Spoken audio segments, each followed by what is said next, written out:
Alright, we're going to talk about some vacuum lines here. Seems to be a recurring question that I seem to be getting over and over and over from a whole bunch of different people. So I figured I'd just knock out a quick video to show how easy it is to route vacuum lines in your car. Alright, first I'm going to explain the setup that I have with the vacuum manifold installed. It's real easy. We got this plastic hard line that comes from the manifold.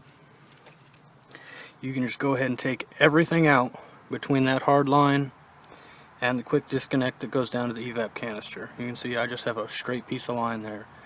That yellowish T, the gray T, both gone. Some people will argue about putting a check valve right there. I tried putting a check valve in and it gave me evap codes. Took it out, codes went away. Put it back in, codes came back. So I run without a check valve there, but that is an option. Alright, so past that, the main source of my vacuum is right here. This is the brake booster line. This also comes from the manifold. That's this line that's wrapped in the plastic webbing or whatever you want to call it. It comes down from the manifold, comes up here, and feeds into the brake booster right here. The most for sure way of supplying boost to your blow-off valve and your boost gauge is through this line. You're going to go out and you're going to buy a 1/2" T to put in that brake booster line. And then, well, you have two options here. If you want to go out and buy a vacuum manifold, you can run this line off the leg of that T to a vacuum manifold to supply your other stuff. Or you could just put another T right off this line and supply your blow-off valve and your boost gauge right from that. It's real simple setup. You got a hard line from here back to there, tapped into the brake booster line, feeding up to my vacuum manifold. This line feeds to my blow-off valve, and then this line feeds back into the cabin for my boost gauge. Now this setup is only if you're running an aftermarket boost gauge with the surge valve solenoid deleted. You're not going to want to run that surge valve solenoid with an aftermarket blow-off valve. It's going to give you issues. Now for the Wastegate Solenoid, I have mine mounted back there. There's a little stud back there. You just find a nut that fits it and you can just bolt them right up in there. You can see it's a little bit messy because my car is somewhat under construction right now. But you got a line right off the turbo nipple to the solenoid and then back to the wastegate. And that's all you need. That is complete vacuum routing for a caliber srt-4 with an aftermarket blow-off valve using the brake booster line and possibly a vacuum manifold. Alright, this is the second way you can do it if you're running an aftermarket blow-off valve and a boost gauge and you don't want to buy a vacuum manifold or tap into the brake booster line. I would suggest using this line if you have more than just a blow-off valve and a boost gauge.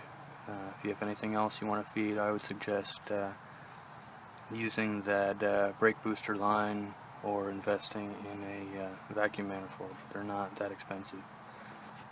But as you can see here, we got the hard line coming in from the manifold over here, and that feeds into this T. Most of you will recognize this T. It comes in the car from the factory. Just reusing it here. From that T, it goes back to the quick disconnect. That goes back to the evap canister back there.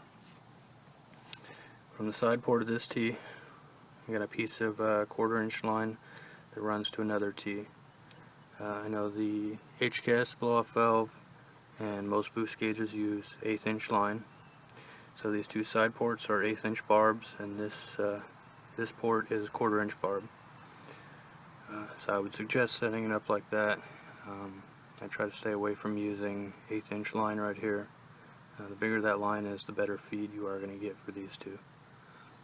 From here, you're just going to run that line straight up to your blow-off valve. I just have it sitting here because I don't want to cut this expensive ass blue line. and then from the other side, that would just run back to your boost gauge. And just like in the other setup, the solenoids stay the same. You're going to have that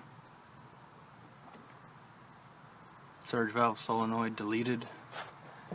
You can cap that off. This is all you need for your vacuum setup.